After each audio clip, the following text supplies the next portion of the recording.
Vamos falar de Vasco. Ontem no nosso foi um esperta em hora do almoço juntos, que a gente fez um mini geral falando sobre é preciso que a associação e essas sedes cheguem em denominador comum, né, se acertem. O Pedrinho não esconde de ninguém que quer uma reunião de olho a olho com a 77. Fica a reflexão também, por que a empresa americana não explora o que o Pedrinho tem de melhor? Vamos falar tudo isso. Desperta, Vascaíno!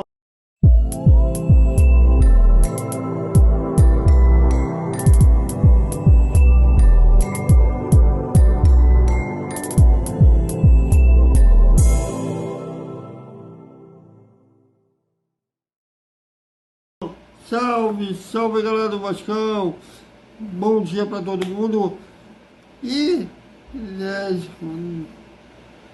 após o Campeonato Carioca, os campeonatos regionais, a bola rola no Campeonato Brasileiro entre dia 13 e 14 de abril. Aí não para mais, aí até dezembro. Vasco e Grêmio em São Januário. O horário ainda ser oficializado pela CBF.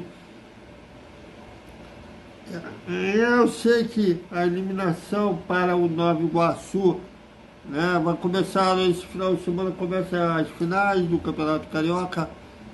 Né, a baixa, apesar da dor de ser eliminado pelo Nova Iguaçu, vou torcer para o Nova Iguaçu ser campeão carioca. Jamais vou torcer para o time lá ganhar. E, mas, voltando ao tema nesse vídeo, Pedrinho foi um baita de jogador, poderia ter tido até uma carreira muito maior que ele teve, né, já que ele teve uma lesão, né, naquela entrada criminosa do jogador do Cruzeiro, que depois daquela entrada nunca mais lembro de ter ouvido falar do cidadão. Mas depois daquela lesão, o Pedrinho nunca mais foi o mesmo. Né? Viveu muito de lesões, inclusive torcedor é uma coisa engraçada. Jovens, eles têm teorias, muitas delas que não consiste com a verdade, não consiste com a verdade, mas tomam aquilo como verdade. É como aquele parente que não está toda hora com você, não convive com você, não está na sua casa a todo momento, mas viaja e toma aquilo como verdade. E o torcedor, às vezes, muitas vezes, como ele passou, não é muito ligado a isso, fala muitas besteiras e até ofendia o Pedrinho chamando ele de podre. Como se o jogador gostasse de ficar lesionado, como o jogador gostasse de viver no departamento médico.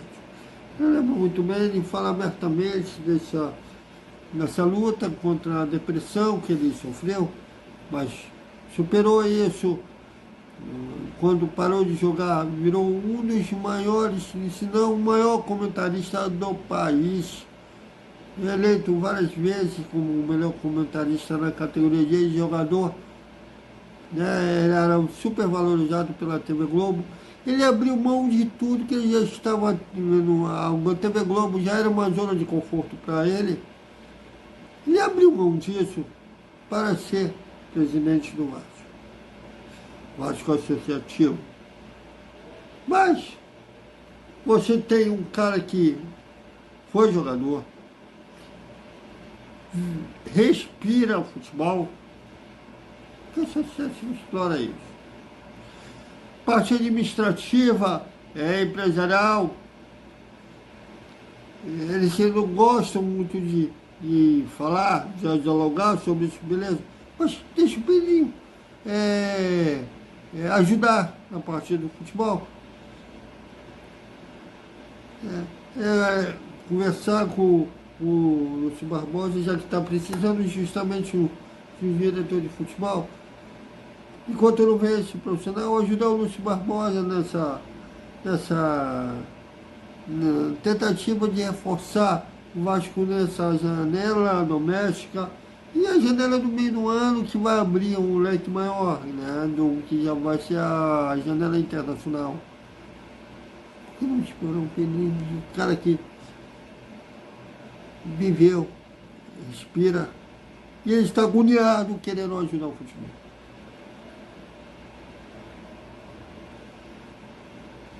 Os méritos das maiores empresas, né, de todos os tempos sempre foi essa junção, quando um não sabe uma coisa, coloca aquele outro profissional que é bom naquilo, soma forças.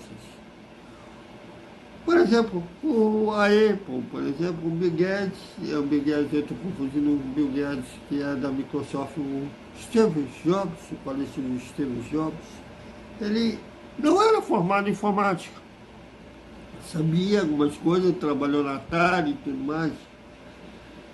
As partes que ele não sabia, como de programação, tudo mais, ele chamava um amigo, ou um amigo do amigo, que era bom naquilo, para chamar força, fazer a empresa, a época como ela é hoje.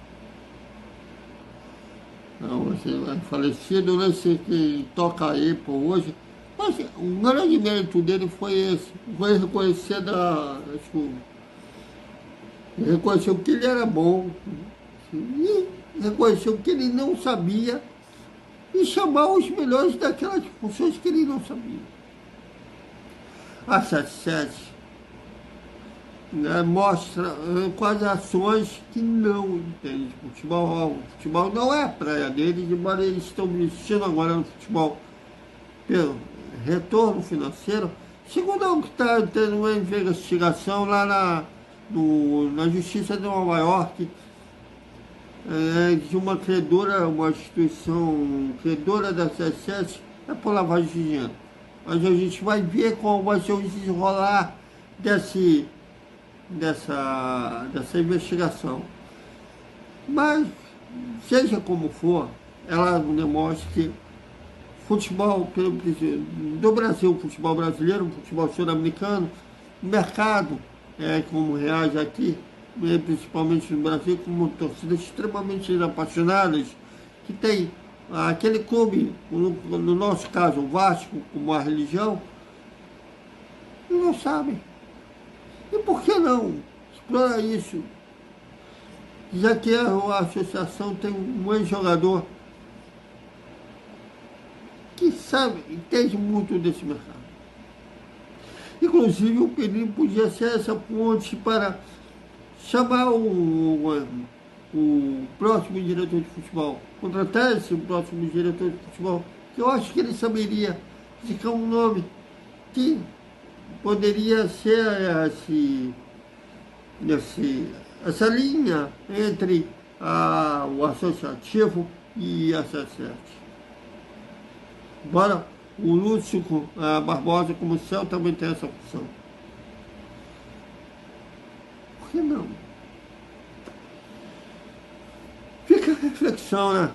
Porque, somando forças, eu acho que poderia estar indo ao caminho que ele se merece e ao caminho que ele nunca deveria ter saído.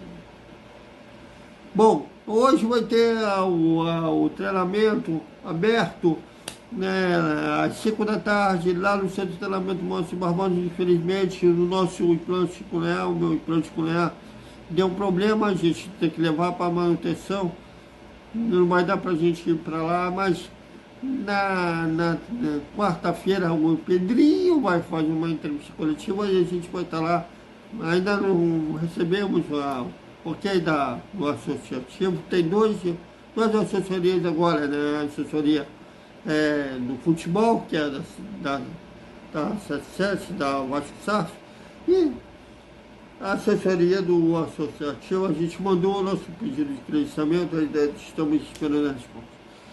Então, é isso, galera. Até o nosso boa noite, com o resumo da segunda-feira do Vasco. fica aí a reflexão. Somar forças era o melhor para o Vasco. Até mais.